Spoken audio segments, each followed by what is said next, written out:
Joining us now, Democratic Congressman Adam Smith from Washington. He's the ranking Democrat on the House Armed Services Committee. First of all, Congressman, is that accurate, what the president said? There's almost zero chance that that's true. I mean, the president has been lying about what Iran is saying for a long time. I mean, what was it, a week ago Friday, when the president said that Iran had completely capitulated, that J.D. Vance and Witkoff and Kushner were flying over to Iran. Iran had agreed to give up their nuclear material, give up their ballistic missiles, stop supporting terrorist groups, and open the Strait of Hormuz. None of that was true.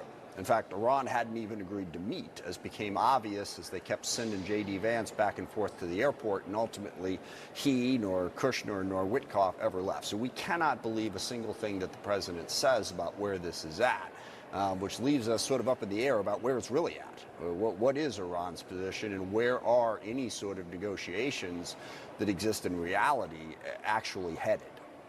The president did not want to accept Iran's proposal that would reopen the strait without a resolution for its nuclear program.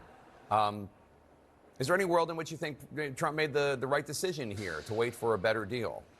Well, the wrong decision was starting this war in the first place. Now we're in a very stuck position. I mean, look, after everything and the cost that we have inflicted on the Middle East and the world, not to mention our own country with gas prices and soon to be, food shortages because of the cost of fertilizer, to come to the end of that and just be basically negotiating to get Iran to get us back to status quo and open up the Strait of Hormuz, that is a very bad outcome. So the war shouldn't have been started in the first place, but the question I would have is, what are we going to do that is going to change that outcome? And what would be the cost of it?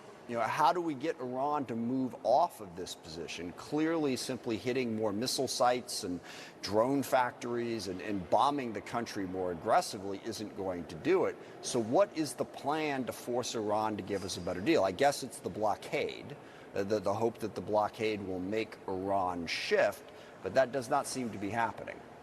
There's a major development for the oil industry and therefore for the world economy today. The United Arab Emirates, the UAE, is leaving OPEC, which is the Gulf State oil organization, effective May 1st. It was a rumor for some time now amid tensions with Saudi Arabia.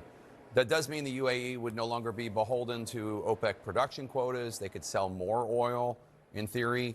What do you make of this development? Well, it's better for the global oil market, no question about it. It breaks up the cartel. It gives us a better chance that production will better reflect demand and could keep the prices down. I mean, it does reflect more than anything, I think, the growing tension between Saudi Arabia and the UAE. And that could create, more, what's the word I'm looking for here, tumult within the Middle East. But yes, it's good that the OPEC seems to be weakening because of the UAE's decision. I'm glad the UAE made that decision. I think it's a positive for the U.S. and a positive for the global oil market. But it doesn't do anything to deal with the problems that the Iran war has created and the problems we have in the Strait of Hormuz right now. I want to get your perspective and opinion on what's going on right now. We've heard two announcements today. One, the FCC putting pressure on Disney and ABC stations. This is in the wake of President Trump and First Lady Trump calling on ABC and Disney to fire Jimmy Kimmel for a joke he made 2 days before the assassination attempt. And the other is the indictment of James Comey for putting the Instagram photo image of shells in the shape of 8647. What are your takes on these two developments? Well, look, Trump is running this country like an authoritarian dictator, not like a democratically elected president of a constitutional republic. He's been doing that almost since the day he came into office. I guess, sort of in his defense, it's what he said he was going to do when he was campaigning for office.